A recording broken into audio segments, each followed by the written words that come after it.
Olá, amigo pecuarista, amiga pecuarista, sejam muito bem-vindos ao programa Confinamento com Lucro. Esse programa foi desenvolvido para ajudar pecuaristas a sair do zero ao lucro no confinamento. Eu sou Marcelo Souza, médico veterinário, e o programa de hoje vai ser uma sessão para tirar as principais dúvidas sobre controle de perdas com contaminações de alimentos de quem está com a gente dentro do programa Confinamento do Zero ao Lucro. Então, você que está assistindo, seja muito bem-vindo também a essa sessão de mentoria online do programa Confinamento do Zero ao Lucro. Hoje a ideia é conversar um pouco sobre as perdas com contaminações, porque a gente sabe que uma das coisas que atrapalha o resultado no confinamento, que diminui o ganho de peso e que em situações eventuais pode até levar à morte de animais, são as contaminações dos alimentos. Para falar um pouco disso, né, para a gente se situar um pouco nisso, eu preciso dizer o seguinte: o conceito, o que é contaminação, né? Quando eu falo em contaminação, o que eu quero dizer com isso? Por que acontece essa contaminação? O que é essa contaminação? É a presença de germes, né, como, por exemplo, bactérias e fungos que estão ali no alimento.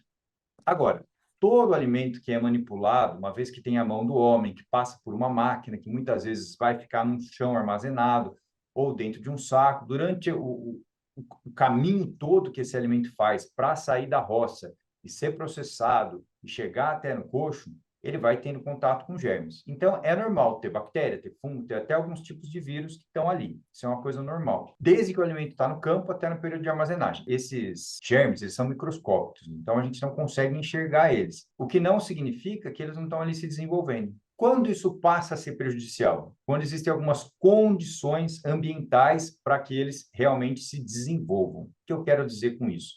Condições, muitas vezes, são determinadas por temperatura, por umidade e por um outro conceito que a gente vai conversar um pouco aqui hoje também, que é a atividade de água.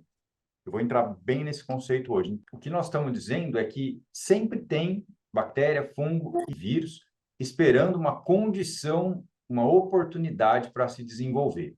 Entrando um pouco, né, na história do confinamento, assim, a gente sabe que desde 1961 já se tem informações do primeiro confinamento lá em Ourinhos, da família Sá, e era do seu Jacinto, né? E era assim, um confinamento todo coberto, que foi aproveitado e ele começou a prender animais ali.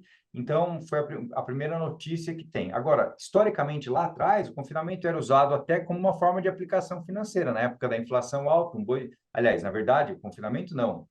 Lá atrás, o boi era usado como uma aplicação financeira, porque ele ficando no pasto 5 anos, engordando, ele, só a inflação que tinha depois de 5 anos, o capital já, né, crescia muito. Então, de uma certa forma, a criação nossa ela era extensiva por várias razões, e essa era uma delas. E aí depois, com o passar do tempo, alguns pecuaristas mais assim, visionários começaram a engordar os bois na entre-safra, a confinar os bois na entre-safra para aproveitar a oportunidade do aumento no valor da arroba, né?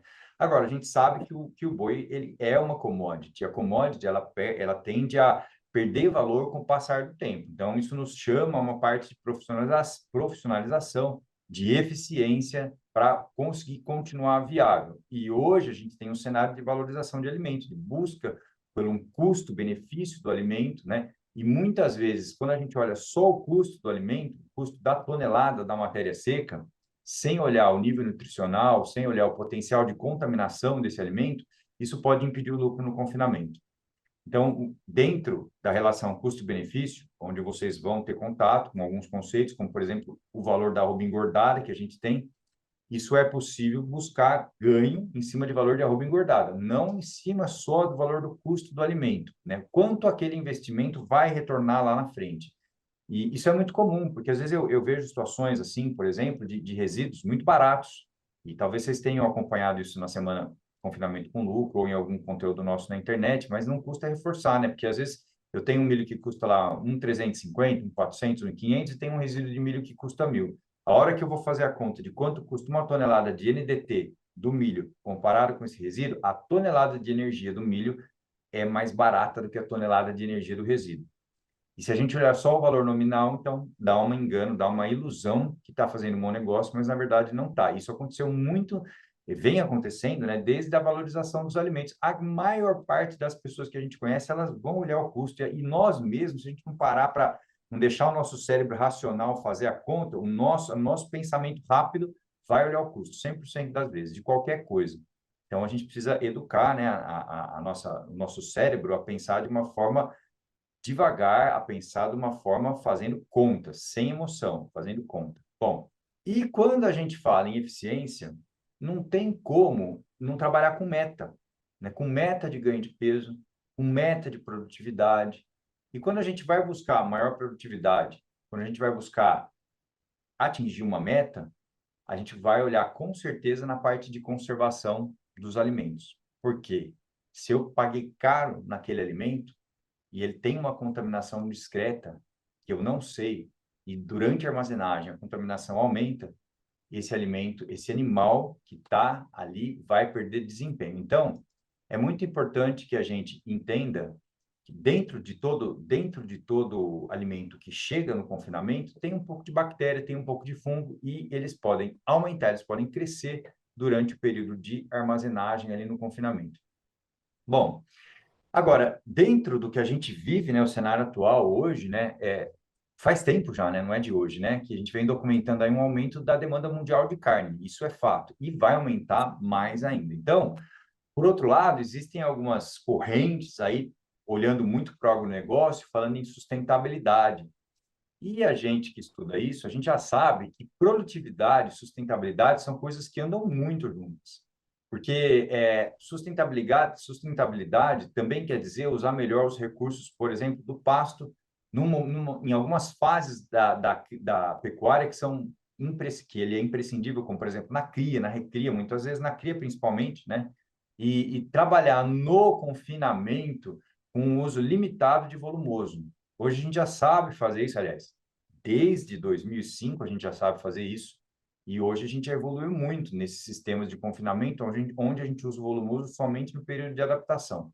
E aí, dentro da parte de pasto, né, quando a gente faz um bom manejo de pastagem, a gente também está procurando sustentabilidade, porque uma pastagem bem manejada, ela produz muitas folhas que consomem CO2 e isso entra dentro do ciclo do carbono. Então, é uma coisa que eu não posso deixar de falar, porque a gente vai ser questionado por isso, tem que estar atento, tem que estar medindo isso. Então, olhando sempre para a maior produção de arrobas por hectare por ano. Então, a nossa realidade hoje é aumento de demanda de carne no mundo e a sociedade nos pressionando por sustentabilidade e a gente precisando melhorar a eficiência cada vez mais, sempre um pouquinho. Eficiência, sempre buscar melhorar a eficiência, sempre um pouquinho mais, cada vez mais.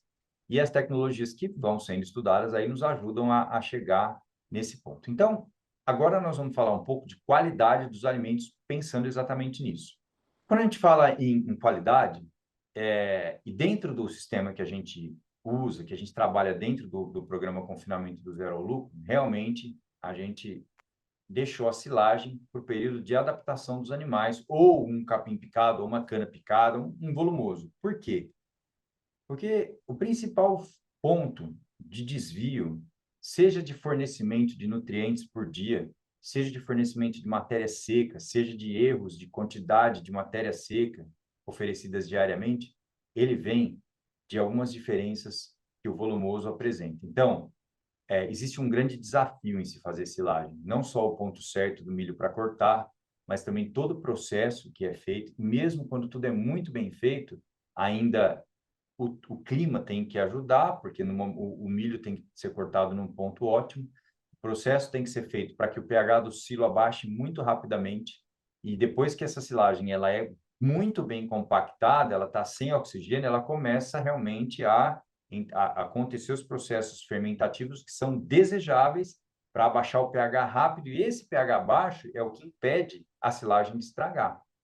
Então, se a gente falhar em alguma etapa e o pH não abaixar rápido, essa silagem ela começa a perder valor nutricional, ela esquenta. Silagem quente significa problema.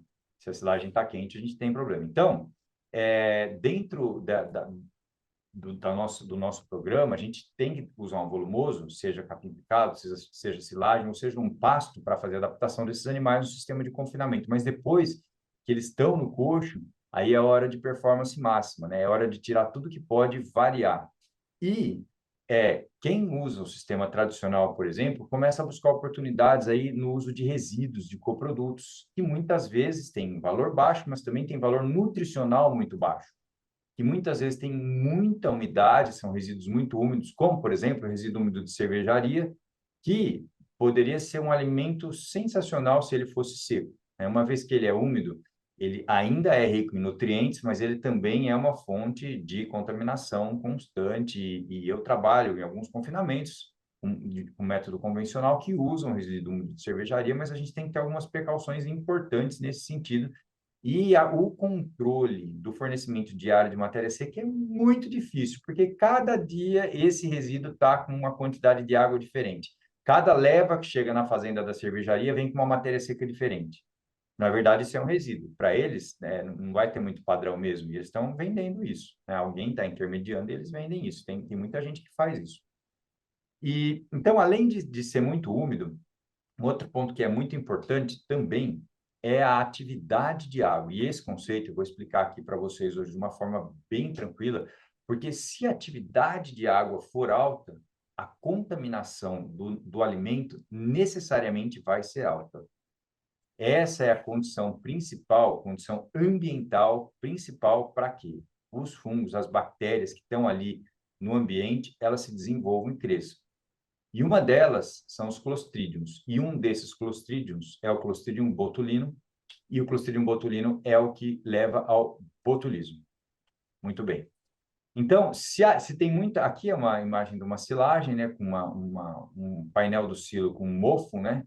E quando a gente fala em contaminação, não necessariamente é visual. Muitas vezes a gente não consegue ver. Uma dica importante aqui, se a silagem está esquentando, então essa silagem tem um processo fermentativo acontecendo. Depois que o silo é aberto, o ar entra na jogada. O silo estava prensado para impedir, muito compactado, para impedir que o oxigênio pudesse estar presente ali. Porque se tem oxigênio, alguns micro-organismos que se alimentam de oxigênio, que usam oxigênio, os aeróbios ou anaeróbios facultativos, eles vão ali se desenvolver. Então, os micro-organismos que se desenvolvem quando tem oxigênio, eles tiram a qualidade do silo. A partir do momento que eu abri o silo, que entrou o ar, que eu perdi a compactação, esse silo começa a ter um processo fermentativo indesejado, e aí esse processo fermentativo consome energia do silo. Quando a gente fala em padrão de qualidade, é importante para a gente dizer que o percentual a atividade de água significa dizer que é o percentual de toda a água do alimento que está livre. Então, a água livre do alimento é água que não está ligada às moléculas do alimento. Eu tenho uma imagem aqui para explicar isso melhor.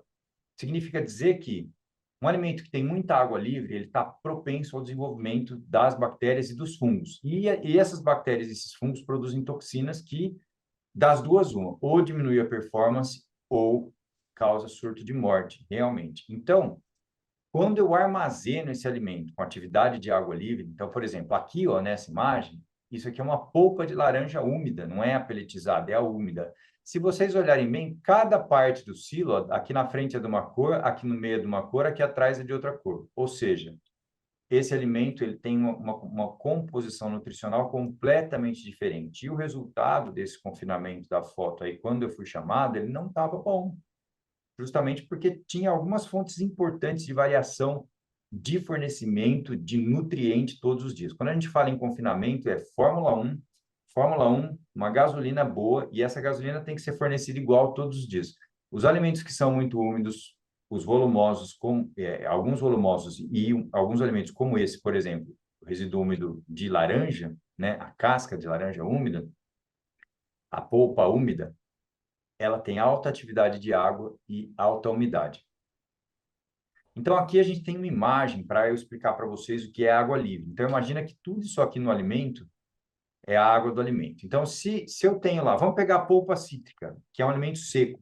Polpa cítrica peletizada, seco, tem, vamos dizer, 88% de matéria seca. Então, só 12% da polpa é água. É um alimento bem seco, um alimento muito bom, mas tem um detalhe importante.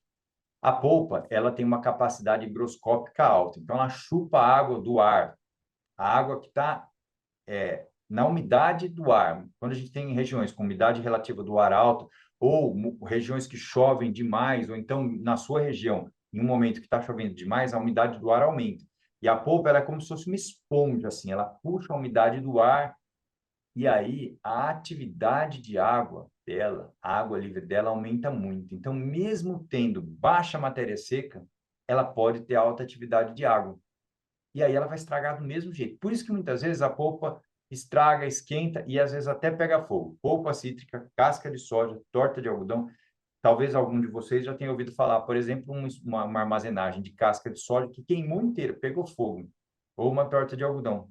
Num dos eventos que a gente fez, um aluno nosso me mandou uma mensagem: Marcelo, descarregou 2 caminhões de torta. 2 caminhões de torta, Marcelo. Depois de 2 dias estava tudo queimado, eu perdi 100%. Por quê? Alta atividade de água, as bactérias começam a fermentar rapidamente. Bactéria fermentando, ela consome o açúcar, o carboidrato que estava no alimento, que deveria ser energia para o boi, ela consome isso e libera CO2, água e calor. É uma reação que produz calor. E esse calor começa a esquentar muito. O que aconteceu? Queimou tudo, pegou fogo. Isso acontece, já aconteceu silo de empresa com casca de soja queimar inteiro.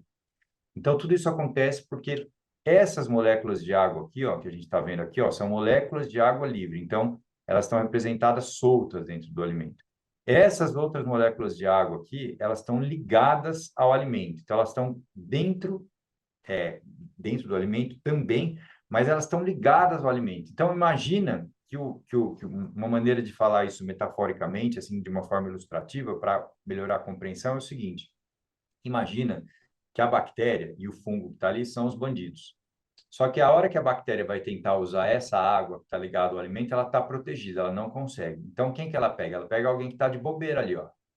A bactéria e o fungo usam a água livre para as reações, para que eles possam crescer, para que eles possam se multiplicar. E aí começa o processo de deterioração desses alimentos. Então,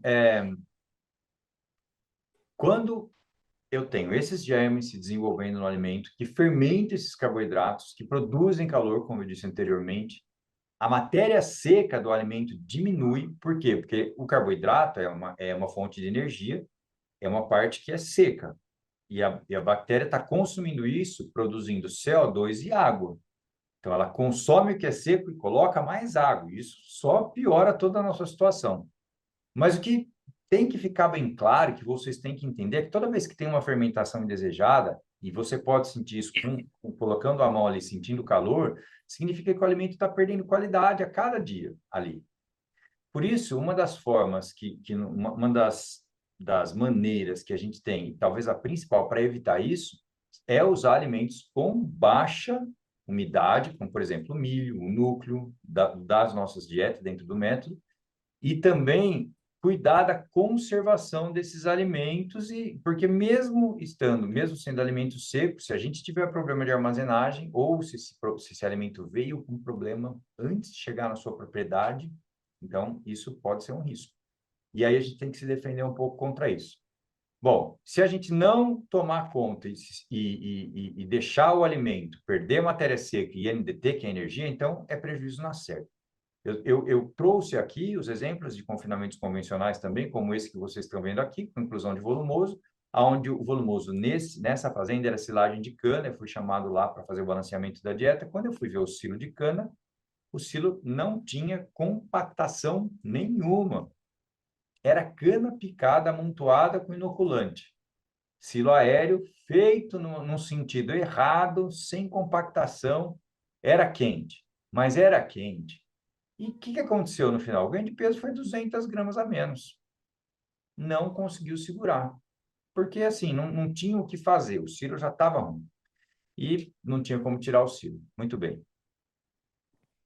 Aqui foi o que eu falei. E esse aqui é o nível de atividade de água. Zero, aqui é um nível crescente, ou se olhar de cima para baixo, decrescente. AW é a sigla em inglês, Water Activity, que é atividade de água em inglês. Em português é AA, atividade de água. Então, para o crescimento desses micro-organismos aqui, eu preciso desse teor de atividade de água. Clostridium botulinum é a bactéria mais perigosa que tem, porque mata o botulismo. E uma das características do botulismo, Carlos, é a paralisia flácida, que foi o que você declarou para a gente aí. O animal deita, não consegue levantar, não consegue levantar, não consegue levantar.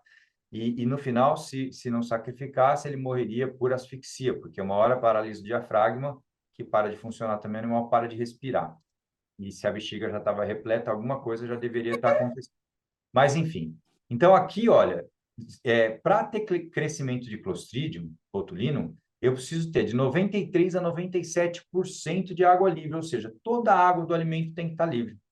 Eu fui chamado para atender um caso de morte de animais num pré-secado, e a gente fez a análise desse pré-secado, e inclusive era o Clostridium, quando ele se desenvolve, ele muda o cheiro do alimento também. A fermentação que ele faz é diferente, o cheiro fica muito ruim, assim. Tem algumas toxinas que ele produz que chama putrescina e cadaverina. Então, a gente pega o volumoso na mão, sente aquele cheiro, assim, que é repugnante, não dá nem para descrever o cheiro. Então, é possível perceber. Agora, nem sempre que tem Clostridium, vai ter um nível de fermentação suficiente para levar esse cheiro. Então, a gente tem que ficar atento nesse sentido. Para saber se o alimento está predisposto a ter Clostridium ou não, ou ter o crescimento, por exemplo, vamos falar de coisas normais. Os fungos que produzem as micotoxinas, que se desenvolvem nessa zona aqui, 75, 78%, o Aspergillus flavus, que produz a micotoxina, a aflatoxina, 0,78. 78% ele já está bombando ali, ó. Ocratoxina, 73, 77% já está bombando. Então, a partir de 75% é certeza. A gente quer segurar a atividade de água até 0,65 para ter uma folga, uma margem de segurança. Mas como muito alimento entra no confinamento e muitas vezes a gente perde o controle desse alimento, a gente tem uma medida preventiva que eu vou falar hoje para evitar que isso tire performance. Não estou nem dizendo assim nesses problemas graves que tem morte de animais, a gente tem perda de performance cega. Os confinamentos no Brasil, grande maioria deles, estima-se aí que 85% dos confinamentos do Brasil não trabalham com algum tipo de estratégia para o controle, por exemplo, de micotoxinas. Já a avicultura e a suinocultura é 100%, né? Eles já descobriram isso há muito mais tempo que a gente, e 100% dos animais que são engordados para carne, tanto de aves quanto de suínos, usam absorventes de micotoxinas. Então, quando eu tenho ocorrência alta de problema, silagem, resíduo muito de cervejaria, alimentos com alto poder higroscópico, como eu já disse, milho, polpa, casca, torta, que chupam a umidade do ar. E o milho, dependendo da maneira como ele for colhido, ele também pode ter problema. Então, uma coisa importante é acessar esse padrão de qualidade do milho também. E vou falar de análises mais para frente.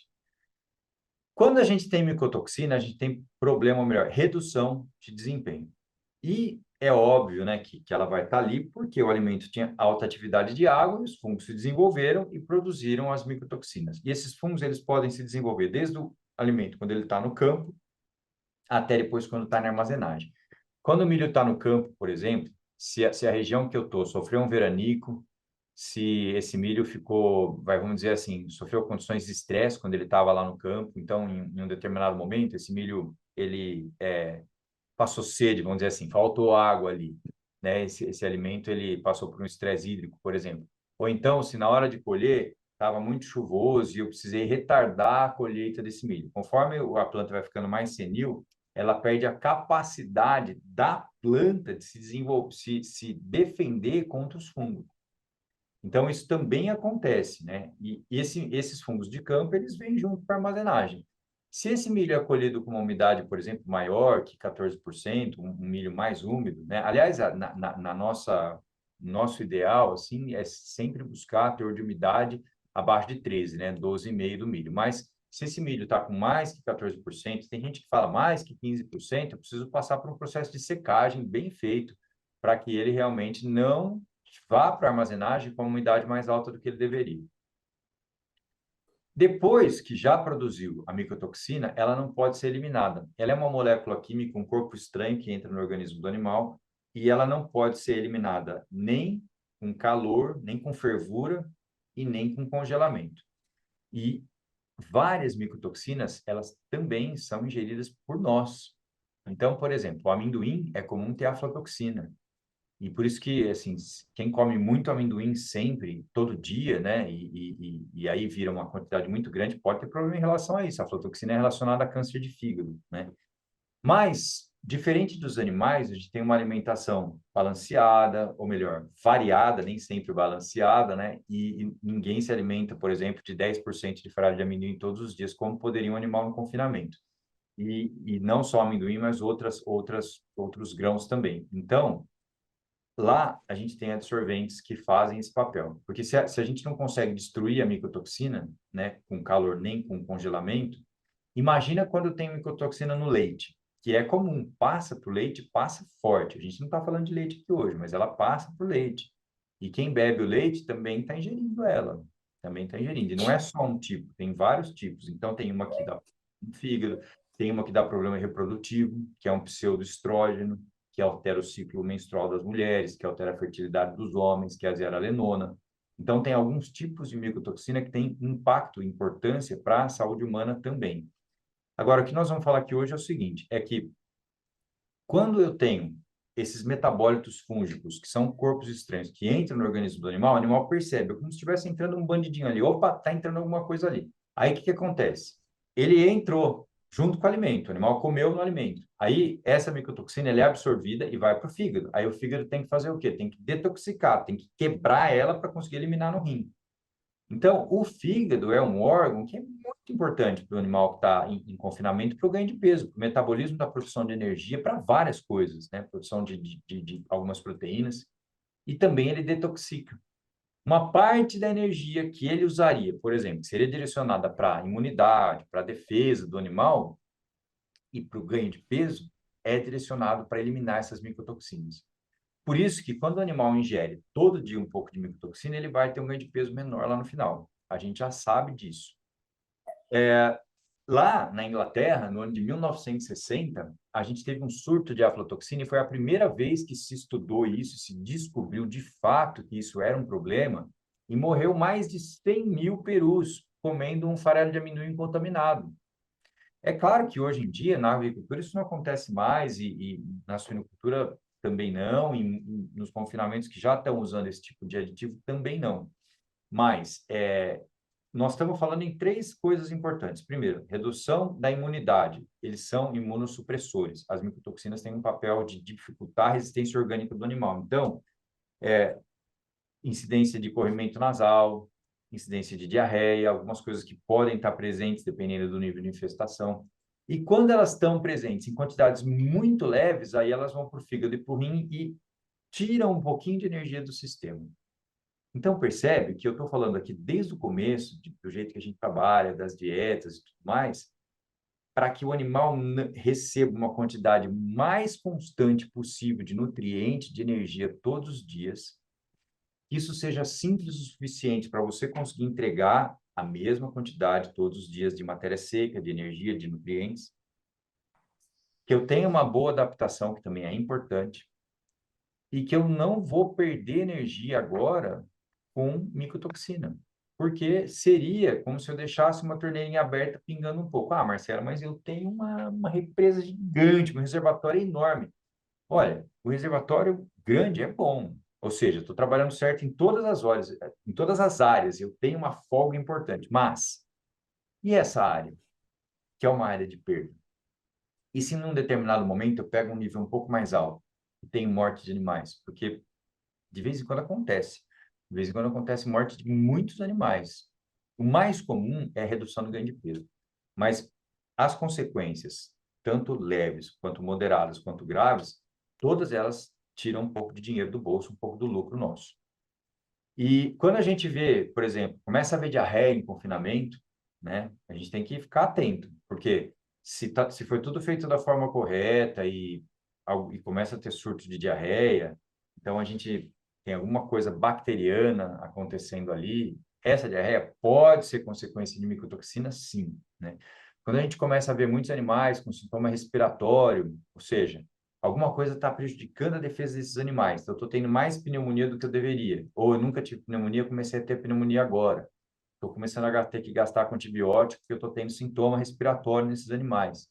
Então, tem que dar uma olhada também, porque pode ser, com certeza, o efeito de micotoxina sobre a imunidade desses animais.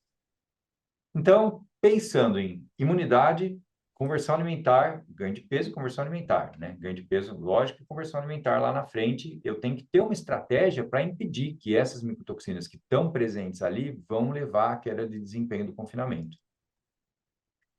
E aí, quando a gente fala em controlar, então, quando se vai comprar o milho, é importante a gente, se for possível, não no primeiro momento, talvez, né? Mas a partir do momento que você está profissionalizando, está fazendo cada vez melhor, está controlando cada vez melhor, porque já que nós falamos aqui de tudo que aconteceu com a história do boi, que, enfim, né, ele passou a ser ele é uma commodity, ele passou a ser, a margem passou a ser mais apertada, e você tem controlado cada vez mais, então uma análise de atividade de água desse milho, do lote que chegou, fazendo uma amostragem bem feitinha, é bem interessante, custo-benefício excelente, perto de tudo que você vai gastar, assim. Eu acredito que onde a gente faz atividade de água normalmente é no ITAL. O ITAL é o Instituto de Tecnologia de Alimentos, em Campinas, e a gente tem um contato de lá, claro, e eu não vou lembrar de cabeça o valor, quem faz isso é o pessoal da minha equipe, principalmente o pessoal da logística, né, nos confinamentos que a gente atende, que coletam aí as amostras aqui de perto e mandam para lá. Mas é um custo-benefício muito bom. E aí, se eu sei o potencial, o percentual de atividade de água, eu vou saber o potencial de contaminação que esses alimentos vão ter. Eu consigo ter alguma medida mais interessante. Talvez começar até a selecionar meus fornecedores, né? Se eu tenho mais de um fornecedor, começar a ver quem realmente trabalha com milho melhor, né? E aí nós estamos falando num detalhe, né? Hoje chegou uma pergunta, eu vou falar isso no final da nossa conversa aqui, do JAF também, a respeito de tipos diferentes de milho. Nós vamos falar um pouco sobre isso também. Mas a partir do momento que eu vou comprar e que eu estou fazendo isso, né, e que eu consigo, então, botar em prática, vou fazer análise de atividade de água. Você vai fazer análise de atividade de água também. E para fazer análise, precisa fazer uma amostragem bem feita. Eu antecipei um pouco esse conteúdo, isso está numa das aulas dentro do programa, mas eu antecipei um pouco, uma parte, na verdade, desse conteúdo, para responder uma dúvida que surgiu a semana passada, né? E então, para fazer análise, tem que fazer amostragem. Para fazer amostragem, tem que coletar pequenas porções. Se eu estou trabalhando, por exemplo, uma pilha de milho ali na minha armazenagem, então eu vou pegar pequenas porções de vários lugares dessa pilha. Aí eu coloco tudo dentro, por exemplo, de um balde, faço uma remistura e coleto aí 300 gramas de análise, pode ser um pouco de amostra, pode ser um pouco mais que 300 gramas, para mandar para os laboratórios. Então, idealmente, a primeira análise que eu faço é a bromatológica. Tudo bem, milho não vai ter muita variação, mas, uma vez, é importante fazer uma análise só. Análise de atividade de água e, eventualmente, análise de micotoxina também, para saber qual é a contaminação daquela matéria-prima que eu estou usando ali. Então, é importante que, para cada lugar que você vai mandar a amostra, tenha uma quantidade suficiente para realizar. Para cada lugar, 300 gramas. Um pouco mais pode ser também. Aqui a gente tem uma resposta, por exemplo, um retorno de uma análise de uma polpa cítrica realizada. Uma análise até não é nem desse ano, essa análise. 2017, antiga. 21 ppm do deoxinivalenol, que é o DOM, que é uma micotoxina importantíssima. Ele deveria ter, no máximo, até 5 ou 0,5 a 5 ppm, e a gente está trabalhando aí com 21,8 ppm, que é uma quantidade muito grande. E 10,80 ppbs, ppbs é parte por bilhão. Então, dentro da legislação, a gente pode trabalhar até com 20 ppbs de aflatoxina. Na verdade, até dentro de 500 ppbs, que na verdade seria meio ppm de DOM. E é muito controverso isso, porque, na verdade, não é só uma legislação que existe, tem que ver se o alimento é destinado à alimentação humana, à alimentação animal, isso varia bastante. O que a gente tem que entender é o seguinte, uma vez que tem, como eu disse anteriormente, a quantidade que tem vai variar, mas ela sempre está ali, porque a gente tem condições ambientais, tanto no campo quanto na armazenagem, a gente já sabe, né? Eu trabalhei durante 12 anos e meio numa empresa, na Socil, e eu recebia muitas análises. E todas as análises vinham com um retorno como esse, de aflatoxina, fumonizina e DOM. E sempre tinha alguma contaminação. Não sempre tão alta como essa aqui, mas sempre tinha uma contaminação. Então, a gente já sabe que existe, o campo existe, está ali e tira ganho de peso, tira performance.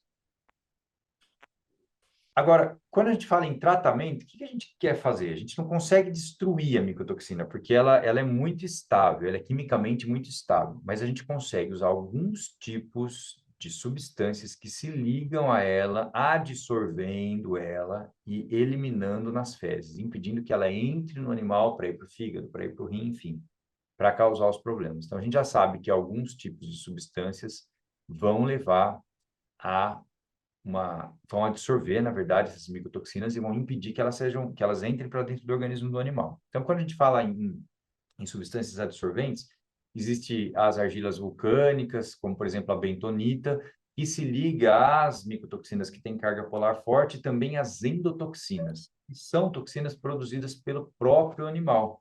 Endotoxinas, elas são produzidas devido principalmente à mudança de padrão alimentar dos animais, onde a gente botou no confinamento, deu muito concentrado, e aí toda vez que o animal está confinado, ele mudou a microbiota em relação ao pasto, e essa mudança ela acaba levando à produção de endotoxinas, que também não são benéficas. E aí as argilas vulcânicas, elas se ligam nessas toxinas também. Além das argilas vulcânicas, existem também as frações purificadas da parede celular de algumas leveduras. Leveduras específicas que são feitas para isso. Na verdade, elas são quebradas para isso, né? A parede celular da levedura está ali, não é levedura viva, é autolizada, e aí um processo que quebra para acessar a parte ativa que está lá dentro, escondida, que é o MOS e as beta-glucanas, o mananoligossacarídeos e as beta-glucanas, que também tem um papel importante na defesa do animal contra as micotoxinas. E de quebra, além de defender o animal contra as micotoxinas, ele melhora o ambiente ruminal. Então, a gente sabe hoje que os adsorventes no campo, eles têm uma relação de custo-benefício bem positiva, né? Eu acompanho esse tipo de contaminação desde 2016, aqui na região, em confinamentos físicos. E em 2016, 2017, a gente resolveu assim, olhar muito de perto, fazer um trabalho sério acompanhando o desempenho, para ver realmente se o problema existia e quanto que ele levava de ganho de peso embora nesses confinamentos. Então, na média, comparando o resultado de 2016, os 3 últimos anos desse confinamento, ou seja, pegamos o lote, vários lotes, mas o lote de animais crioulo, que era o mais parecido possível, animais criados da própria fazenda, e esses animais foram comparados com os irmãos deles. Então, eles tiveram um ganho de peso de 15 a 18% maior naquele ano. Aí, no ano seguinte, em 2017, o tratamento começou a partir do 50º dia. Vou mostrar para vocês um gráfico aqui para frente para falar um pouco sobre isso. Mas a gente já sabe, assim, que essa redução de ganho de peso dos animais que não são tratados era em torno de 15%. E, considerando que a gente pode ter, em alguns momentos, desafio maior, aí eu não daria nem para falar, né? Por exemplo, na perda de animais, quando a gente tem perda de animais, né? Porque aí a conta ficaria muito diferente, né? Mas, enfim. Então, esse aumento de ganho de peso de 18% a 62%, por que tem uma variação tão grande assim? Porque o nível de micotoxina varia demais. Nesse que aumentou 62%, foi um lote que estava sendo alimentado num sistema convencional e que começou a apresentar diarreia. E aí, depois de 49 dias de coxo, ele começou a ser tratado. E do 50º dia até o final do confinamento, ele aumentou muito o ganho de peso, comparando um período com o outro. E até nem era muito esperado, porque o efeito compensatório ele sempre acontece no começo do confinamento, né? Aqui eu tenho, então, os números, né? Os números de cada lote. Olha esse lote. Aqui, o peso de entrada dos animais, o ganho de peso do dia 0 até o dia 49, né? Nesse caso, 1,190 kg, 1,460 kg, 1,547 kg, 1,291 kg, 1,713 kg. Nitidamente, a gente percebia que esses lotes eles estavam com desempenho abaixo do que eles deveriam estar, porque a dieta, dentro do programa de formulação, a gente sabe, né, como a gente faz uma previsão de ganho de peso. A gente tem que ter isso, né, para trabalhar. E aí, começou a tratar. E pesou de novo. De 1,190 kg, esse lote passou para 1,932, e isso representou 65%. Teve até esse lote aqui, ó, de 1,468. Ele passou para 2,062, 1,547 para 2,166, 1,291 para 1,524, 1,713 para 2,268. Esses números foram muito fortes, foram muito fortes. Então, significa que a contaminação, ela estava acontecendo, ela estava assim, segurando esses animais, levando esses animais a uma perda de desempenho importante. E a hora que tirou, não é que a dieta ficou mais forte, nem que o animal ganhou, aumentou o potencial de ganho de peso do animal. Não, a dieta era muito boa e o animal era muito bom, uma fazenda muito boa, que seleciona há muitos anos já. A hora que tirou o problema, o animal, nossa, teve um ganho assim, que foi exatamente esses números que vocês estão vendo aí. Então, a gente percebe assim que sempre ajuda, mas tem algumas situações que ajuda muito mais, porque o desafio estava muito maior. E aí, quando a gente vai avaliar tecnologias, né, para incluir nas dietas e tudo mais, quando a gente vai avaliar um alimento, muitas vezes a gente olha lá o milho, que tem um custo mais alto, fala, não, Marcelo, mas o milho é muito mais caro que a minha silagem. E a gente está olhando só o custo da tonelada do alimento, sem fazer a conta de matéria seca e sem fazer a conta de NDT, ou seja, de energia, a conta da energia. E muitas vezes sem entender os fatores que prejudicam a qualidade desses alimentos. Então, hoje, cuidar melhor, né, avaliar melhor, cuidar melhor da qualidade desses alimentos que a gente compra, né? Então, nós estamos trabalhando com um sistema com milho, nós estamos trabalhando com grão, nós estamos trabalhando com pellet, nós estamos trabalhando com absorvente. Tudo isso tem que ser muito bem cuidado. É um alimento que você vai investir, já investiu, na verdade, né? E aí ele realmente tem que ser muito bem armazenado. A micotoxina, ela é desconhecida da maior parte dos pecuaristas ainda. Pouca gente fala sobre isso. Já tem gente falando, mas pouca gente ainda fala sobre isso e os efeitos que ela causa de problema desde o ambiente ruminal até o ganho de peso lá no final. Então, se a gente precisa chegar no potencial máximo dos animais, para realmente garantir o lucro da operação, controlar a micotoxina pode ser um fator muito decisivo aí no resultado de cada confinamento hoje. Então, conhecer, com certeza, é a melhor opção.